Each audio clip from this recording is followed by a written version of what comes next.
Tugas ya, sekarang udah masuk ujian ya, ujian akhir semester pasti Iya. pasti dikejar Pasti. deadline sih itu udah. Iya, sakit ya. Kita nih buat aku yang pemula, sepuh. enggak itu bukan 10.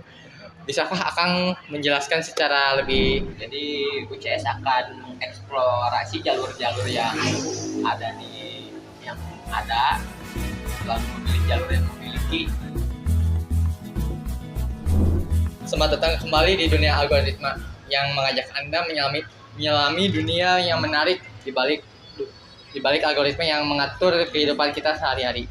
Saya Rio baru ya, Adi, dan juga pada episode kali ini kita akan membahas suatu algoritma pencarian yang sangat populer, yaitu Uniform Consensus atau disingkatnya UCS. Algoritma ini sering digunakan untuk menemukan jalur terpendek dalam suatu graf dan memiliki banyak aplikasi dalam berbagai bidang, mulai dari perencanaan rute hingga masalah optimalisasi. Dan ya, untuk membahas lebih dalam lagi tentang UCS saat ini, saya sangat senang sekali tamu spektakuler yang saya undang ini, yaitu seorang yang paham tentang dunia algoritma. Dan juga selamat datang Mas Upi. Halo Kang Adi, halo semuanya. Ya, halo juga. Terima kasih atas undangannya loh, Kang. Senang sekali saya bisa bergabung dalam podcast ini. Semoga materi yang saya bahas ini bisa bermanfaat bagi pendengar kita gitu. Ya. Dan juga untuk kali ini Akang gimana sih buat dunia kuliah? Ya, buat anak itu.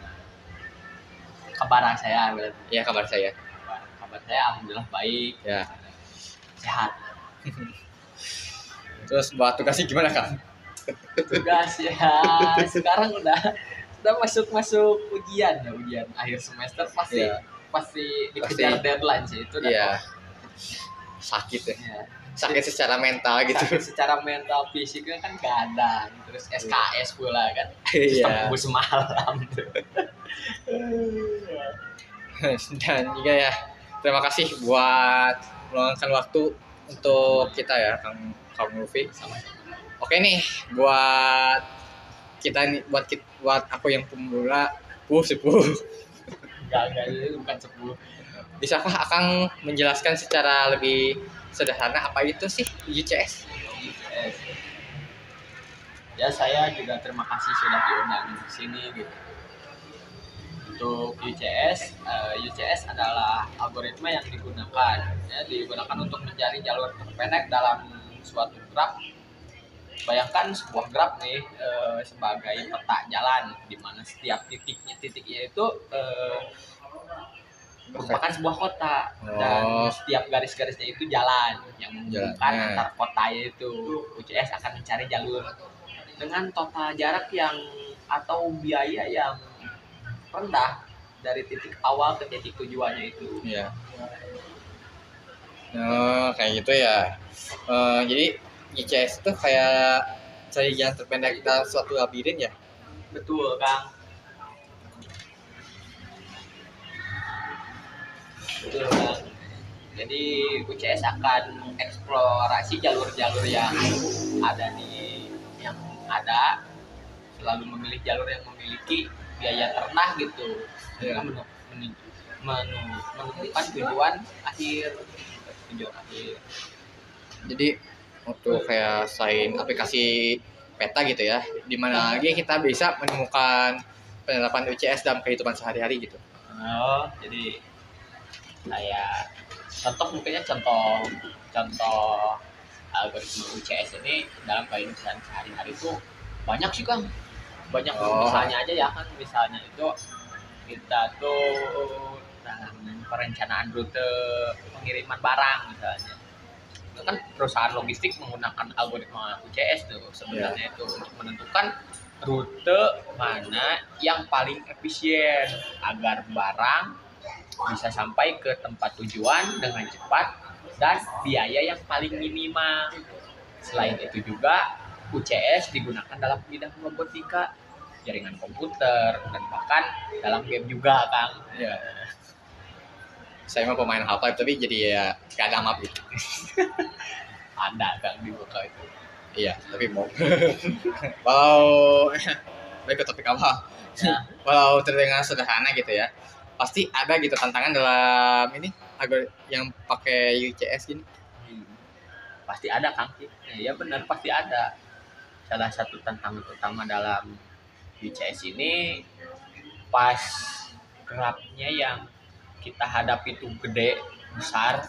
Dalam kasus ini UCS bisa membutuhkan waktu Bang, waktu yang lama untuk menemukan solusi untuk ketujuan akhirnya itu sih itu jadi yang yang apa yang masalah terbesarnya itu. Ya. Dan terus cara ngatasinya gimana sih? Kok menurut Akang gitu? Ya, kalau menurut para peneliti telah mengembangkan sebuah teknik sih Kang. Ada salah satu teknik misalnya satu teknik yaitu namanya itu teknik heuristik ya kalau nggak salah itu untuk mengatasi masalah ini. Heuristik ini memberikan petunjuk pada algoritma tentang jalur mana yang lebih mungkin menuju solusi sehingga pencarian bisa dilakukan ya lebih efisien gitu Kang. Oh, jadi bagi teman-teman yang ingin belajar tentang UCS, saran dari Akang sih gimana gitu? Oke. Mungkin sedikit aja ya Kang saran. Ya, gak apa-apa. Saya juga bukan sepuh di sini. Mungkin yang tips yang pertama saya akan berikan ya kayak yang pertama sih pahami konsep dasar sih Kang. Konsep dasar graph dan pencariannya itu. Setelah itu coba implementasikan algoritma UCS sendiri menggunakan bahasa pemrograman yang sekiranya penonton bisa gitu. Oh, Banyak sumber daya online yang bisa yang bisa penonton manfaatkan sebenarnya tutorial YouTube, tutorial video, website sekarang udah banyak kan dan contoh-contoh kudu juga banyak sekarang di internet. ini juga sih. Dan yang terpenting itu jangan takut untuk mencoba dan bereksperimen sih Kang itu aja. Iya. Jangan takut sih. Jadi singkatnya mah gitu ya, Uniform Consensus atau UCS yang kita bahas kali ini itu algoritma yang berguna banget untuk mencari jalur terpendek dalam suatu aplikasi ya. Banyak sih aplikasinya ya. Ya. Aplikasi yang dipakai sehari-hari gitu ya, mulai dari peta ya, aplikasi peta kayak Gmail gitu. Ya. Terus hingga pencarian rute robot gitu. Ya. Dalam memahami UCS ini kita bisa lebih hargai teknologi yang kita gunakan sehari-hari ya. Jadi begitulah. Dan ya begitulah pembahasan kita kali ini tentang algoritma Uniform Consensus. Berharap ya episode kali ini berguna bagi kita semua ya. Bagi nonton juga. Ya. Dan juga jangan lupa untuk like, subscribe dan juga share ya ke teman-teman kalian semua, yaitu kalian ya penonton. Dan juga sampai jumpa di episode berikutnya. Dadah.